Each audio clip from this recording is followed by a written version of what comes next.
Okay, so today we're going to do the primary impressions for a full upper and lower denture. Our patient here has had teeth extracted, so we're ready to go on this. Usually when I explain the whole process of dentures, I usually explain that it's kind of going from a broken down car to a brand new bicycle, so that the patient kind of understands that these are not going to be natural teeth. With natural teeth, there can be some shearing motions. With dentures, they're going to have to do a little bit more smashing of their food in order to masticate that. The other thing that I always explain to them is, it's definitely a process. Once they get their denture, they're going to have to get used to it. It's going to be about 3 to 4 visits after they come in here to get sore spots taken care of. And then I also kind of look at their jaw to see kind of how much bone that they have left. I also tell them that the lower denture is going to be about 4 times harder than the upper denture to get used to, because the upper denture, at least, it's going to snap up there. The lower denture just has gravity, so it's going to be harder to get used to. If they can't get used to it, and if they're a candidate, they can do a couple of implants on the lower so that denture snaps into those to those implants. But I always tell the patient that the whole process is 5 visits. First visit is the rough draft impression. The second visit is the fine detailed impression, so that when we deliver it, it snaps in just as best as possible. The second to the last visit is what's called the aesthetic try-in, where we have all the teeth set up in wax to make sure that the size, color, shape, everything is perfect. And then if it is, and only if it is, then we deliver it on the 5th visit. The whole process takes a month and a half, but we will work our fingers to the bone to make sure that she gets exactly what she wants. So we'll show you here how to do the primary impression. Usually the assistants, after the doctor meets with the dentist, or when the patient meets with the dentist, the assistant will then take over the primary impressions. The assistant will make the custom tray. The assistant will take the secondary impressions with the border molding of heavy body and then a light body wash. And then the doctor runs the VDO appointment, and then the doctor will do the aesthetic try-in appointment, and then the assistant will do most of the delivery appointment with all of the adjustments. And then the doctor comes in at the end to just make sure that everything is perfect. So we'll look at that process, and we'll work on delivering this amazing patient a very awesome denture. All right, so the first thing that we do is we take our trays and we try each tray, both upper and lower trays, in her mouth to make sure that they fit.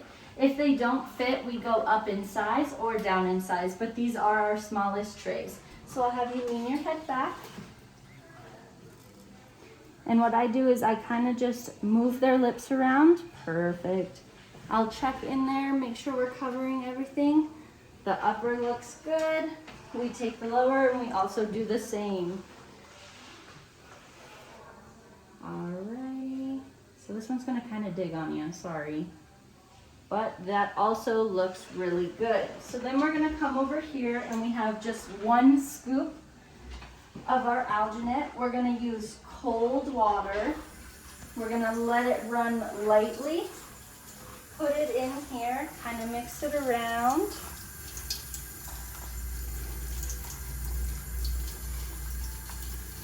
And then when it starts to get to this type of consistency, I just push it along the edges of the bowl to kind of get rid of some of these air bubbles, as well as fully mix everything together.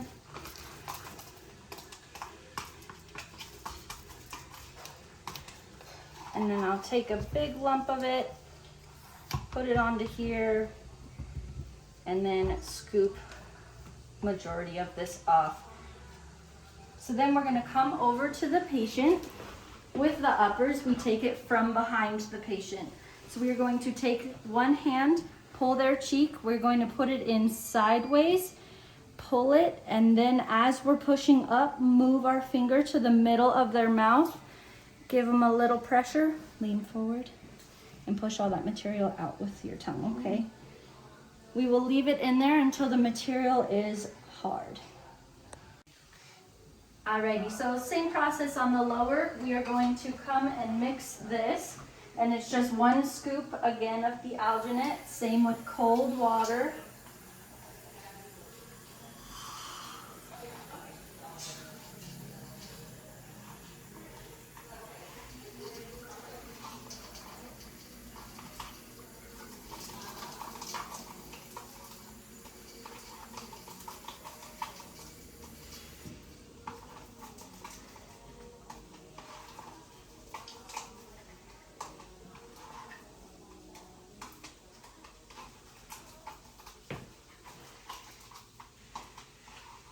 And then we'll take that big glob again and kind of just stick it in there and then clean it up.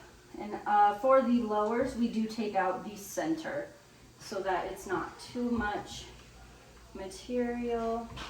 Okay, you ready for the lowers? All right, so same thing. We're going to take her by the cheek, go in halfway, and then turn, and then drop our finger, and then drop the tray. Give a bit of pressure. All right, you're doing great. All right, so these are our final impressions. Now, the patient does not have a ton of bone, so we don't get a very deep impression in either of these. While we are waiting, we do have to wrap these in wet paper towels because they do shrink. Then we will come over to the computer and get her scheduled back for secondary impressions. Go. All right, so we will get her scheduled back for her secondary impressions. We're getting her back in on a Thursday, so we're going to go into the second column, schedule this appointment. We will put it under secondary dentures, secondaries. And I just write upper and lower, put our initials, we'll save it, and then we also change that confirmation status to other. All right, then we're gonna come into the lab and we're gonna pour up our impression. So we're gonna take a little bit of stone. We're gonna put it under cold water. Sorry, it's hot water. All right, a little bit at a time because the water in the stone goes a long way. So for the first layer of the stone, we are going to do what I call warm peanut butter consistency. So this is almost there, but it just kind of falls off. Perfect. So this is what I would like to use for my first set. So then I come over to the shaker and I put my stone on here and kind of shake it around, get majority of the bubbles out. Then I'm going to take first impression. I usually start with the upper. So we do a little bit over here, a little bit over here.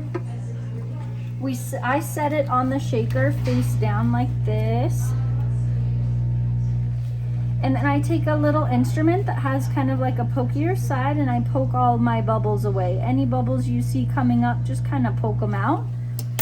Then we are going to take a little bit and we put it on the palette or right in the middle. And then we'll come back and we'll do that same thing, kind of just let it go all over. And then this one, we need just a little bit right there. Okay, so there's no bubbles in this one, so I just set this aside for right now. Then we're gonna do the first layer on this one. Same process, a little bit on this side, a little bit on this side. Come in, hold it this way. Any of those bubbles, you just kind of pop them out. And then we'll just add just a little bit more here and a little bit more here. And we don't have to add any into the middle because there is no middle on this impression. Perfect. So then when we're gonna do is we're gonna shut that off. We're going to add more stone to the same bowl and probably a lot of stone because we need to make the bases for our impressions here. Same thing, we're gonna add some water, make sure it is cold water, and still be mindful of how much water you add in. Like that little bit of water did go a long way. So this part, I like to make the base what I call just peanut butter consistency. So not too runny, but not super duper thick. So something like this. I like this type of consistency, kind of doesn't really fall off too much. So I take a big glob and I just stick it right on top. And we could do a little bit more. So then I come up and I just shape it around. Now with this part, what I like to do is I like to take off the excess because this makes the next part much easier. Much less shaving that you will have to do, and it'll save you a lot more time. So that's pretty thick all the way around. So I like to keep a flat base. So I'll take it and I'll put it and I'll give it just a tiny push right there on the counter. Same thing with these lowers. I'll just put it up along the side, kind of split it in half, take half, go along that, take the other half, go along the other half, and then I just come around and I'm just doing the same thing, smoothing, but kind of keep it out of the middle because that will also save you some time when cutting this stone. Take off any excess, come around the sides. So we could do a little bit more on this side, it's a little thin. And then same thing again, take off all of this, come back into the inside because it looks like it just fell in. Perfect, same thing, we'll take this and we'll flip it upside down and then we'll kind of give it a tiny push and then we'll let it sit.